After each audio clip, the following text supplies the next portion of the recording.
Se viene manifestando la presencia de espíritus desde que el abuelo murió y expresó como último deseo hacer la vida imposible a la familia desde el más allá.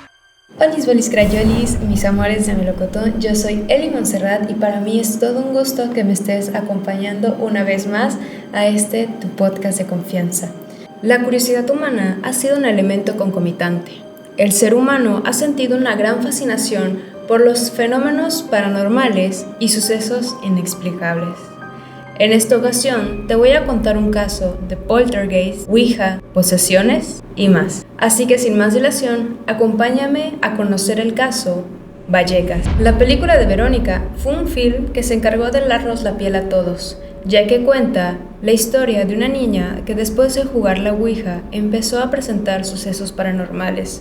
Pero lo que pocos saben es que este caso realmente se basa en la historia de Estefanía Gutiérrez Lázaro, una niña de tan solo 17 años de edad que vivía en Madrid, España. La película de Verónica fue dirigida por Paco Plazas, que también estuvo en la película REC y fue transmitida en Netflix a partir del año 2018. Pero la película realmente difiere bastante sobre los hechos reales. Todo comienza en el año de 1999, cuando se desencadenó uno de los enigmas que perduraría como uno de los casos poltergeist y paranormales más conocidos en España. Nuestra historia comienza en marzo de 1999, cuando una joven de unos 17 años de edad se dirigía a su escuela, no muy lejos de su casa. Ella era Estefanía Gutiérrez Lázaro. Ella era la tercera de 6 hermanos, que era Querubina, Marianela,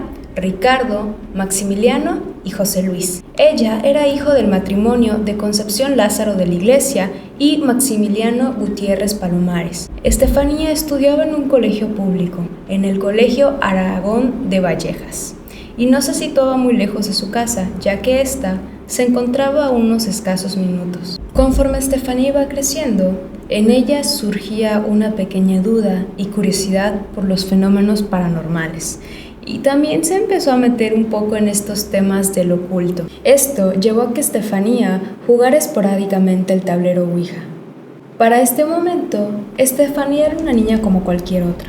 Era una niña adolescente de unos 17 años, que era muy animosa, le gustaba salir a pasear con sus amigas, a echar relajo durante las clases, y que también le gustaba a un niño. Y su nombre era Pablo, quien para este entonces ya eran novios. Aquel día todo parecía ir rutinariamente, pero en este día Estefanía tuvo una clase libre.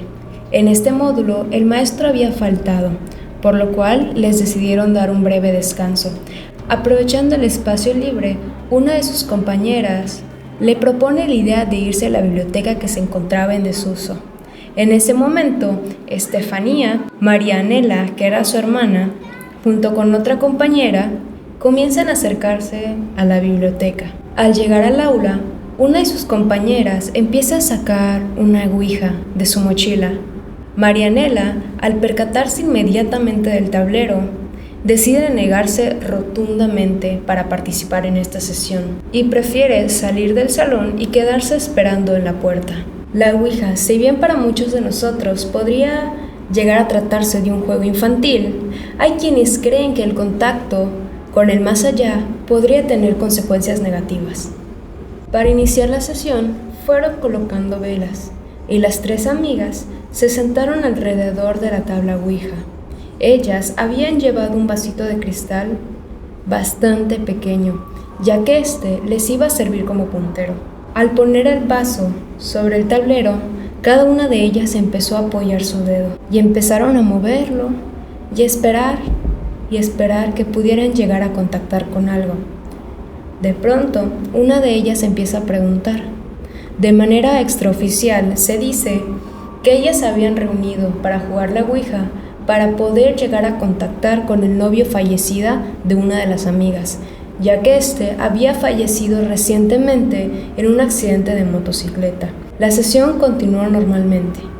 Siguieron haciendo preguntas y de pronto empezaron a sentir que ya habían hecho contacto con algún ser. Ellas se quedaron viendo fijamente, esperando que el puntero se moviera. Se escucha cómo bruscamente una maestra abre la puerta del aula.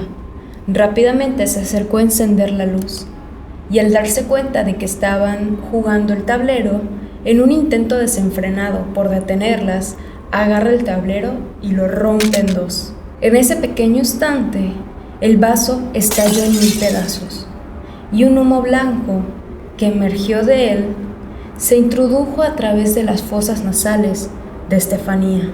La salud de Estefanía se fue deteriorando poco a poco, al igual que su familia. Estefanía cada vez estaba más irascible, un comportamiento que fue empeorando día con día, con las malas noches, con las noches de insomnio, y todo esto causado por aquella sesión con la Ouija. Estefanía empezó a padecer visiones y alucinaciones muy escabrosas, ya que constantemente era acechado por una silueta negra, muy alta, que se postraba a un lado de su cama. Su madre también comenta que llegaban momentos en los que Estefanía entraba como en un tipo de trance, en el que duraba como 15 a 20 minutos. Estefanía no reaccionaba ante ningún estímulo. Ella comenta que durante este trance podía ver como un pasillo muy largo, lleno de humo. Al final de este se encontraba un grupo de personas, todos agarrados de las manos, que constantemente la llamaban para que fuera con ellos. En ocasiones, Estefanía profería sonidos guturales y balbuceaba idiomas completamente desconocidos para la familia. A este fenómeno, dentro de la parapsicología, se le conoce como glosalalía, que es cuando un individuo empieza a hablar lenguas que desconoce completamente. Con el paso de los días, los sucesos fueron empeorando. Los arranques de ira eran más comunes dentro de Estefanía. Las dos hermanas, Querubina y Marianela, no fueron exentas de los sucesos de estos fenómenos, ya que en una entrevista que pueden encontrar en YouTube, ellas dos cuentan cómo es que cuando iban a dormir veían como una sombra muy larga, de color negro, un negro que resaltaba dentro del todo el cuarto oscuro.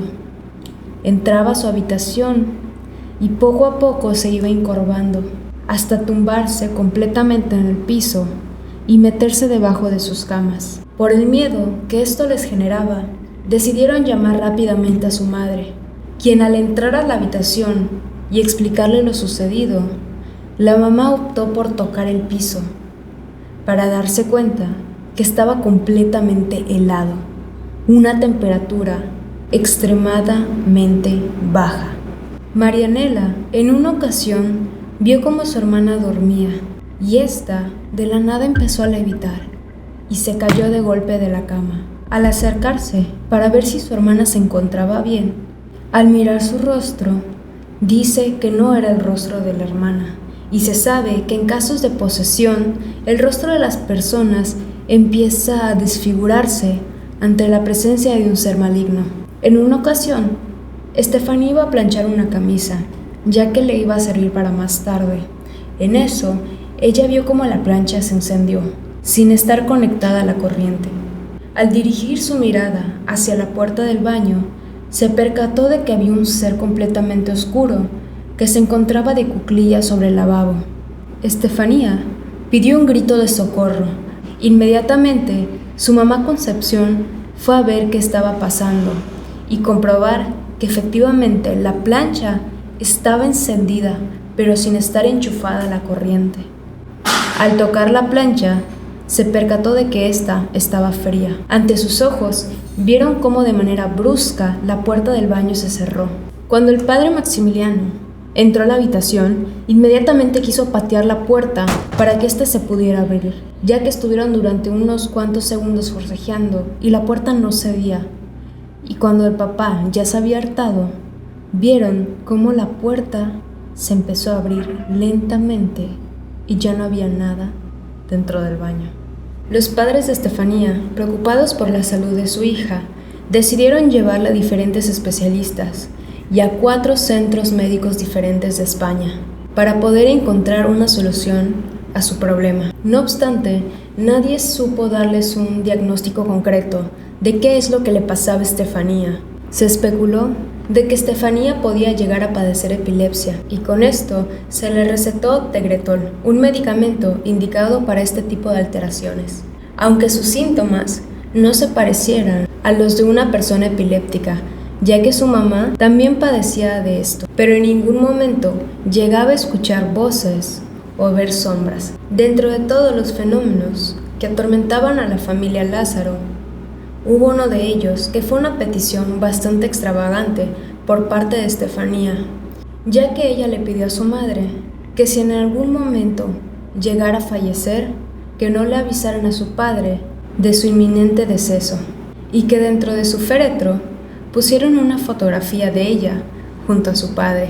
Una noche de julio de 1891, 8 meses después de que Estefanía realizara aquella sesión con la Ouija, entró en uno de los ataques más fuertes que había sufrido hasta ese momento.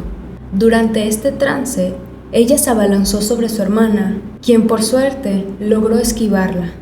Cayó al piso y empezó a convulsionar. Sus ojos quedaron completamente blancos y de su boca emergía una saliva muy espumosa de color blanco. Al paso de unos cuantos segundos, Estefanía terminó perdiendo la conciencia. Al despertar, no lograba recordar nada de lo sucedido.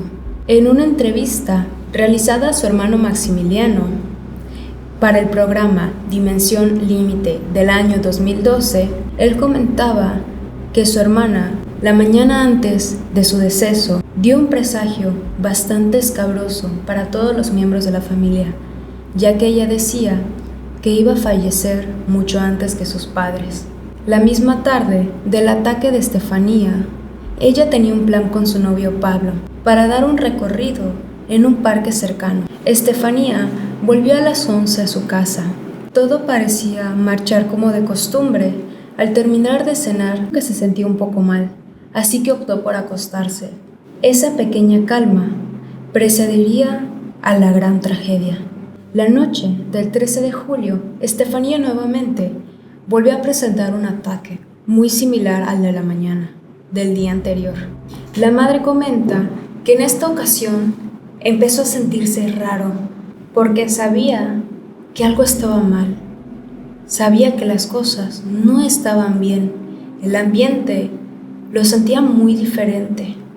A Estefanía le empezaba a surgir un malestar, una cefalea muy fuerte. Es decir, que se quejaba de un intenso dolor de cabeza. La madre, al preguntarle qué es lo que pasaba, Estefanía no podía hablar, solo llevaba sus manos hacia su cabeza. Y nuevamente, Estefanía empezó a sacar espuma por la boca. La mamá inmediatamente corrió a llamarle hacia una doctora. La doctora tardó unos 30 minutos a llegar al apartamento. A la llegada de la doctora, lastimosamente, Estefanía entraría inmediatamente en un cuadro de coma. La canalizaron de urgencias en el Hospital Gregorio Marañón a las 23 horas. 3 horas después, esto es a las 2 de la mañana del 14 de julio, se consumó la tragedia. Estefanía había perdido la batalla por una asfixia pulmonar a causa de su convulsión. Un diagnóstico un tanto extraño para una persona de su edad. Los médicos forenses lo tuvieron muy claro por el documento firmado por Pedro Cabezas y Gregorio Arroyo Arrieta. Se podría leer que Estefanía realmente había muerto de una manera súbita y sospechosa. La vivienda del portal número 8 de la calle Luis Marín, en Palomares Sureste. La familia tuvo un periodo muy efímero de tranquilidad en el que intentaron sobrellevar la pérdida de su hija Estefanía. Para este momento, los fenómenos paranormales, los fenómenos poltergeist empezaron a cesar, pero no en su totalidad. La palabra poltergeist proviene del alemán de polter, que significa hacer ruido, y geist, que significa espíritu. Los movimientos de los objetos eran muy sutiles. El abrir y cerrar de puertas era algo muy constante. La cama de Estefanía usualmente amanecía desordenada. La situación poco a poco empezó a empeorar, hasta tal punto que la madre Concepción comentaba que lograba escuchar cómo su hija la llamaba. Le decía, mamá, mamá. Pero Concepción sabía que aquella voz que escuchaba no se trataba de su hija. En diversas ocasiones, Concepción comenta cómo es que empezó a sentir una mano fría, inánime, que la acariciaba mientras ella dormía. La familia, por el desespero, empezó a creer que el cuarto de baño de Estefanía era el epicentro de todos estos sucesos paranormales. Esta idea, al final de cuentas, se terminó fortaleciendo por la opinión de varios pseudoinvestigadores y expertos de lo paranormal. Alegaron que el cuarto de baño era un tipo de puerta interdimensional entre el mundo de los vivos y de los muertos. El desespero de esta familia llegó a tal punto que llegaron a inutilizar el baño y cerrarlo con llave. Concepción también narra que durante muchos meses ella no pudo ir al baño por sí sola, ya que para ir al baño siempre tenía que estar acompañada de algún integrante de la familia. Una de las versiones más conocidas de este caso es sobre la relación de Concepción, quien era la madre de Estefanía, y su padre, que se dice que él no era muy buena persona y que tenía un carácter muy especial. Hay otras versiones que también cuentan que el abuelito realmente era un amor de persona y no tenía ningún problema con la familia. Pero quedándonos con la primera versión, se dice de manera extraoficial que por unas trifulcas económicas entre la hija y el padre habían dañado la relación y el abuelo de Estefanía había jurado vengarse después de su muerte. Los fenómenos pasaron de ser algo intangible a ser algo completamente físico, ya que se cuenta que los niños eran empujados por fuerzas invisibles. La familia para ese momento contaba con 2 perritos que constantemente se encontraban ladrando hacia la nada. Concepción, en una entrevista que pueden de hecho también encontrar en YouTube y les voy a dejar también aquí abajo en la descripción, cuenta cómo uno de los perritos fue alzado como si alguien levantara el perrito y lo aventara contra la pared. Una anécdota relacionada justamente con el suceso anterior es que la madre Concepción y Ricardo se encontraban platicando en la sala. La madre a lo lejos vio como un vaso salió volando y se dirigía hacia la cabeza de su hijo. En ese momento le gritó a Ricardo, ¡agáchate! Ricardo se agachó y el vaso, por suerte, no le logró dar en la cabeza. Y pues bueno, durante todos estos fenómenos la familia no sufrió ningún daño físico grave. Los fenómenos que atormentaron a esta familia llegaron a ser tan fuertes que tuvieron que optar por mover todos los colchones a la estancia de su casa, es decir, a la sala, ya que esta era una habitación separada de la casa y tenía unas puertas de acceso. La familia, por todo el miedo que estaba sintiendo en ese momento, colocaron contra la puerta 3 sillones individuales y una mesa de mármol. Concepción cuenta que aún con todas estas cosas apoyadas sobre la puerta, ésta lograba abrirse con facilidad. Es decir, que la puerta se seguía abriendo sin estar nadie del otro lado. Cada noche, la familia escuchaba cómo tocaban a la puerta, a la misma hora en la que su hija Estefanía había fallecido. Algunos investigadores también estuvieron apuntando a que una histeria colectiva se había apoderado completamente de la familia. Y sea lo que pasaba en esa casa, un miedo atávico gobernaba a esta familia. La familia, al ver que era incapaz de poder controlar todos estos fenómenos paranormales, decidieron investigar y buscar gente que pudiera ayudarlos, y dieron con una vidente de Sevilla, quien le ofreció a Concepción que podría acabar con todos sus problemas a cambio de 1.800 euros. La visita constante y opiniones de estos pseudo-investigadores moldearon la versión original del caso Vallecas.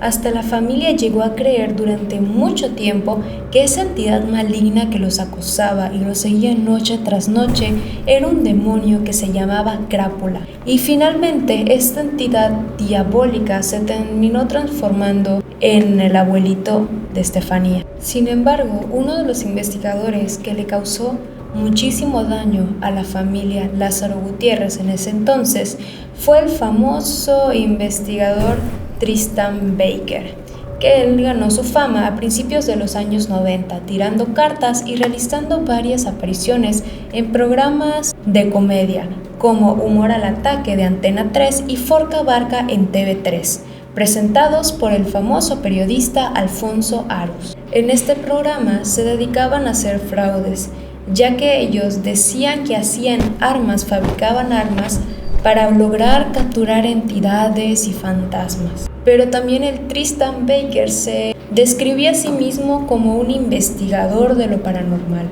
y este fue el primer experto al que pudo acudir Concepción en un momento de desesperación. El único aporte positivo de Tristan Baker fue lograr mediatizar este caso, ya que esto significó un par de aguas para la familia Gutiérrez, que en ese momento se le encontraba pasando muy mal, y con esto pudieron encontrar la ayuda de parapsicólogos e investigadores serios, como Fernando Jiménez del Oslo, y el padre José Marín Pilón, que ellos realmente se preocuparon por la integridad de la familia y de dar una solución desinteresada. Estos personajes, sin duda alguna, dejaron una huella muy positiva dentro de la familia, ya que siempre se les expresa de una manera muy positiva.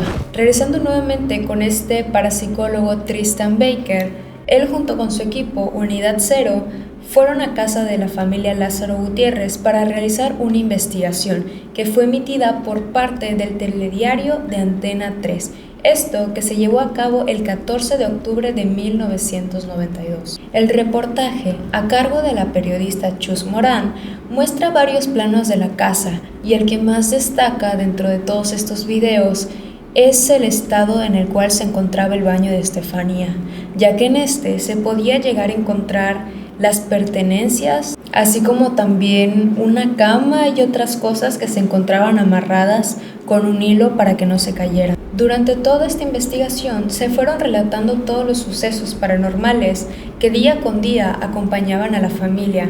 Los que también más destacan fueron la voz en off, ya que en esta se dice que el espíritu de la abuela de Estefanía era quien realmente hacía el mal a la familia. Esto causado por toda la disputa que había tenido él con su hija. En el resto del reportaje iban mostrando diferentes evidencias que se habían tomado en la casa. Una de estas era una fotografía que tenía como una especie de brillo que supuestamente era un fantasma, pero realmente no se ve muy claro. Y también lograron sacar una psicofonía del baño de Estefanía. En esta psicofonía la verdad es que no se escucha absolutamente nada, y fue justamente Tristan Baker que, echándole bastante imaginación, logró llegar a la conclusión de que en la psicofonía se escuchaba una voz muy dulce de una niña que decía: cuidado con el abuelo. ¿Cómo está?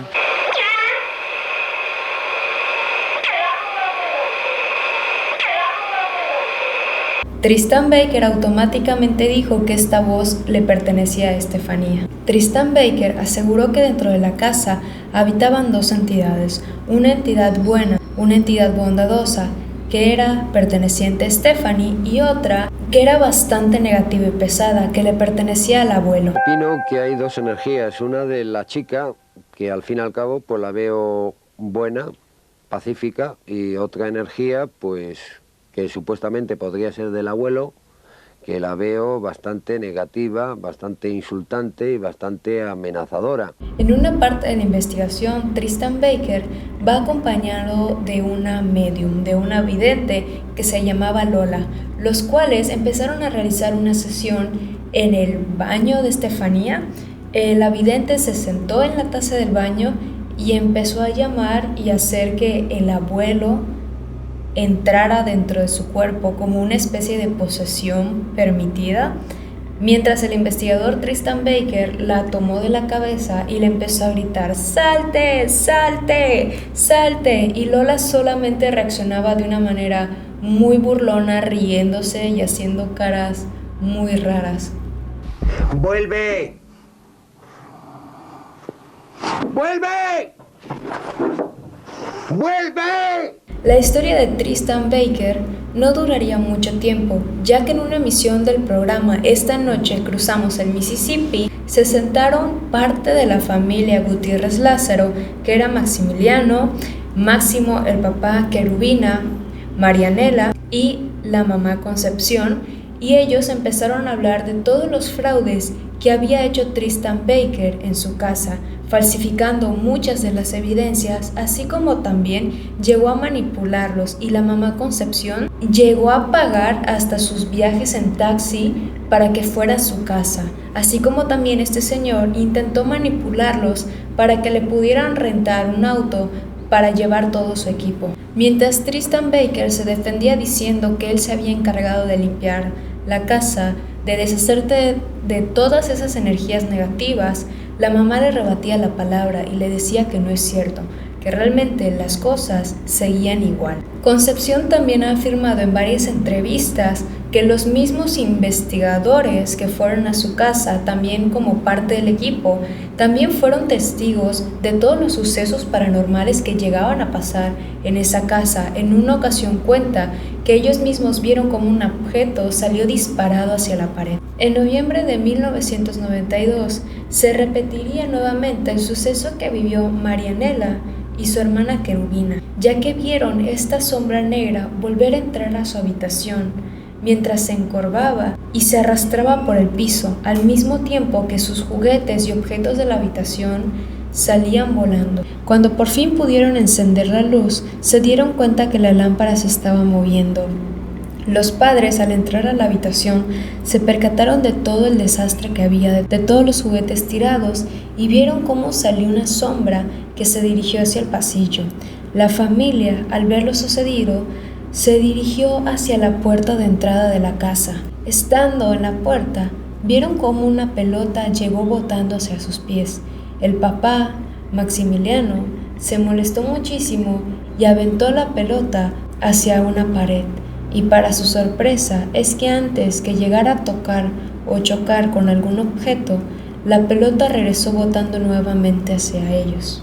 Según los testimonios de la familia Lázaro, es que esta sombra siempre se encargaba de dejar evidencia física, ya que los lugares por donde pasaba quedaban sumamente helados, así como la familia también escuchaba amenazas, especialmente la madre Concepción, que dice que en varias ocasiones llegó a escuchar cómo los maldecían y les gritaban insultos de una manera constante.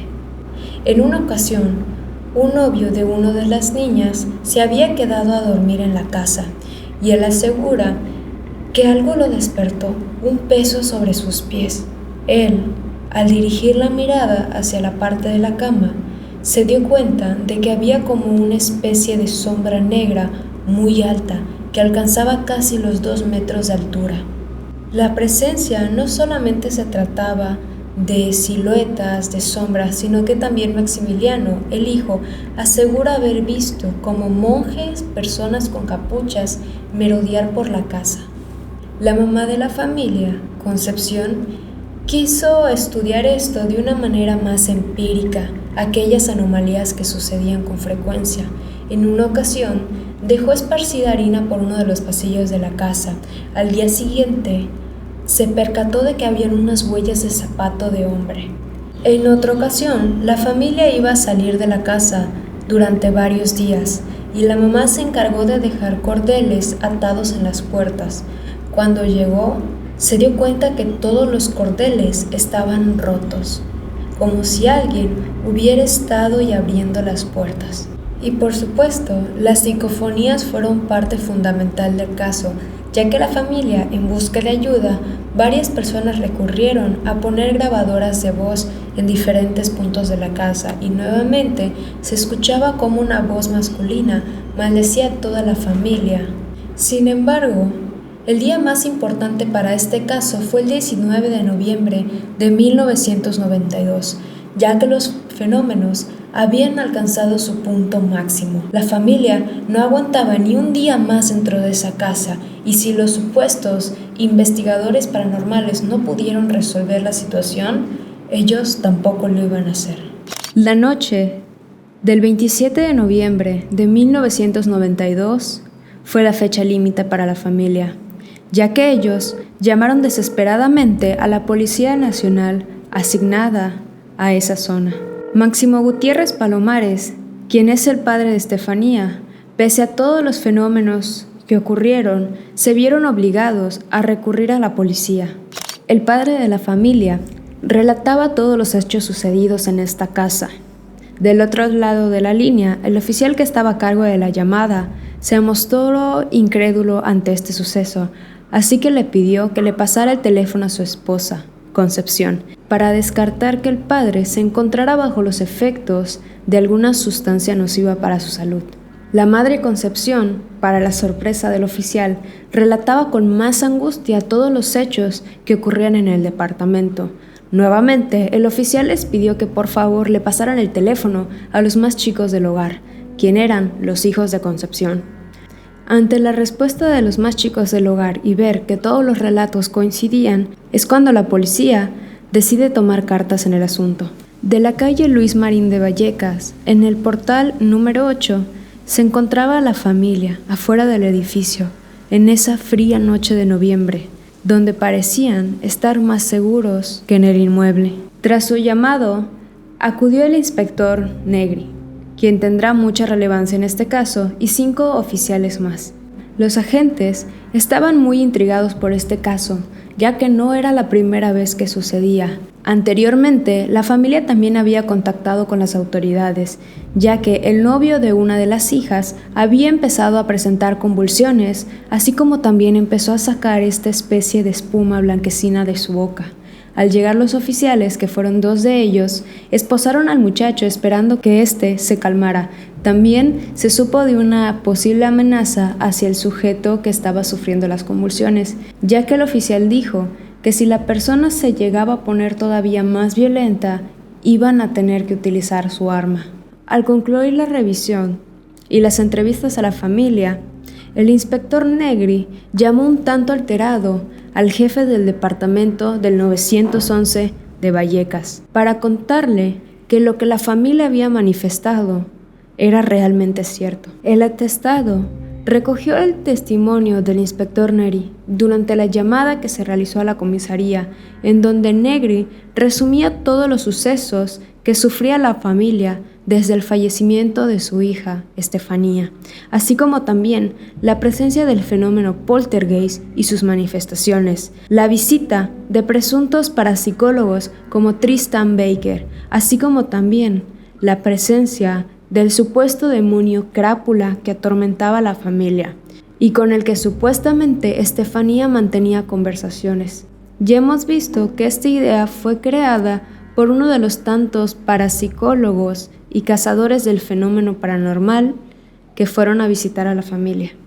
Durante esta investigación realizada, el inspector Negri resaltó un momento insólito que vivieron, ya que él asegura que vio como una puerta del armario se abrió estrepitosamente. En ese momento, uno de los oficiales, asustados por el hecho, sacó un arma oficial, por el susto que esto le causó.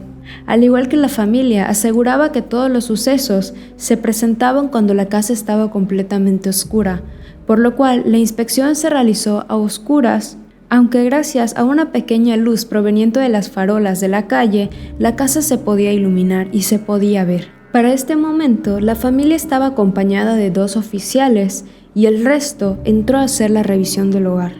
En este momento, uno de los agentes decide abandonar la inspección y bajar hacia donde se encontraba la familia, lo cual solo quedaba el agente Negri y un oficial más. Ellos decidieron encender la luz y seguir realizando una inspección visual del inmueble para descartar el posible fraude.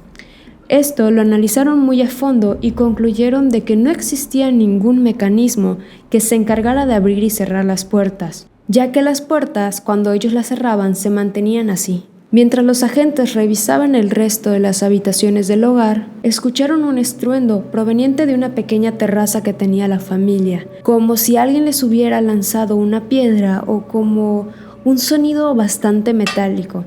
Los agentes inmediatamente salieron a ver qué es lo que estaba sucediendo, pero no encontraron a nadie. Mientras continuaban con esta revisión, el inspector Negri se percató que en una mesita donde se encontraba el teléfono de la casa había una pequeña mancha marrón como una sustancia babosa. El inspector Negri, y dado el año en el que se encontraban, no recolectó ninguna muestra, ya que los estudios de ADN no eran tan avanzados como en la actualidad. Y en una entrevista, el inspector asegura que se arrepintió bastante de no haber recolectado una muestra para su investigación, ya que él aseguraba que con esto se podría llegar a concluir parte del caso. El inspector Negri también destacó dos momentos significativos, uno de ellos que dio de hecho en una entrevista, que toda esa entrevista y también el documental se los voy a dejar aquí abajo en la descripción para que vayan a verlo, donde él comenta que cuando entró a la habitación se percató del que el crucifijo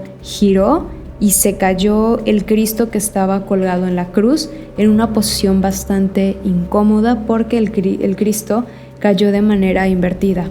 El segundo momento que destacó el inspector fue cuando entró al baño de Estefanía, el cuarto que la familia ya había cerrado, que en aquel momento nuevamente el baño estaba inutilizado. El inspector terminó aclarando que hay una serie de fenómenos de todo punto inexplicables. El inspector Negri siempre ha defendido todo lo que vio en esa casa, ya que él se muestra muy crédulo ante todos los sucesos, y que a lo largo de toda su carrera, después de haber visto escenas y haber visto cuerpos en todo tipo de situaciones, ninguno de esos le había impactado tanto como aquella noche en la casa de los Gutiérrez Lázaro.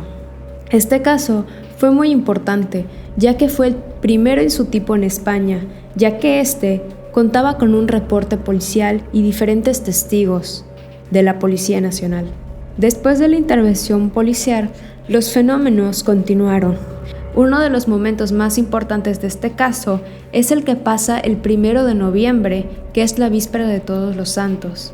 La mamá comenta en una entrevista también, no muy reciente, que fue por ahí del año 2018, ella comenta que al entrar a la sala, lo curioso para la madre fue que solo la foto de su hija se había incendiado y no el resto de las cosas. Durante una entrevista en 1996 para el programa Misterios en la Intimidad, dirigido por Fernando Jiménez Oslo, Concepción y Máximo comentaron que las manifestaciones habían suavizado significativamente para aquella época. Incluso habían vuelto a utilizar el cuarto de baño que se había cerrado por ser el epicentro de los fenómenos paranormales. La familia, con ayuda de parapsicólogos, había aprendido a convivir y sobrellevar esta situación con los fenómenos. Esto llevó a que la familia se fortaleciera aún más, y el misterio para muchos es por qué la familia no había abandonado el lugar, aún con todas estas situaciones paranormales, y lo que la familia explica es que para ellos les daba mucho miedo el dejar su casa, ya que en ese momento no se encontraba dentro de sus posibilidades, así como también tenían miedo, gracias a Tristan Baker y otros pseudoinvestigadores, que si ellos se lograban mudar de casa, el fenómeno los seguiría por todos lados. Al paso del tiempo, la familia Gutiérrez Lázaro se terminó cambiando de casa, y para los nuevos inquilinos que contaban con un niño, no les pasó gran cosa, ya que el único evento inexplicable que les pasó fue que una vez el niño, al encontrarse en la casa dirigiéndose al baño, escuchó cómo le golpeaban la puerta muy bruscamente. El niño, al abrir la puerta, se percató de que no había nadie, y esto fue el único suceso que esta familia experimentó en la casa. Se han divulgado muchísimas falacias referente a este caso, y una de ellas es que la familia había llegado a exhumar el cuerpo de su difunta hija. Esto para poder colocar la foto de Estefanía junto a su padre y cumplir el último deseo de ella. Pero esto no es completamente falso, ya que la familia, por necesidades, tuvo que exhumar el cuerpo de su hija porque abajo de ella se encontraba otro familiar. Y aprovechando este suceso es que llegaron a colocar la foto que Estefanía quería. El 23 de septiembre del 2018, el diario Mundo publicó una entrevista realizada a los dos hermanos de la casa, quien eran Ricardo y Maximiliano, en la que ambos niegan la existencia de dichos fenómenos paranormales dentro de la casa. Esto causó una división y debates dentro de los investigadores del caso Vallecas, ya que con anterioridad la hermana Marianela hace unos días atrás había hecho fuertes declaraciones en el programa Cuarto Milenio, en donde ella expresaba que claramente la imagen de su hermana había sido manchada por noticias muy amarillistas y que también la familia había evitado hablar de todo lo sucedido en ese tiempo, ya que su padre había fallecido recientemente. El 9 de noviembre de 1996, un equipo de investigadores visitó la vivienda de Concepción y Maximiliano. Su objetivo era investigar más a fondo y encontrar una razón de los supuestos fenómenos del poltergeist. Varios miembros del extinto grupo FEDINE, conformado por Luis Rivero, parapsicólogo, hipnólogo y estomatólogo, así como también con la presencia de Enrique Sánchez, que es un parapsicólogo, Mónica, quien es una grafóloga, y Carlos, que es un psicólogo y estomatólogo. Ellos realizaron una serie de pruebas a Concepción, quien es la mamá de la familia.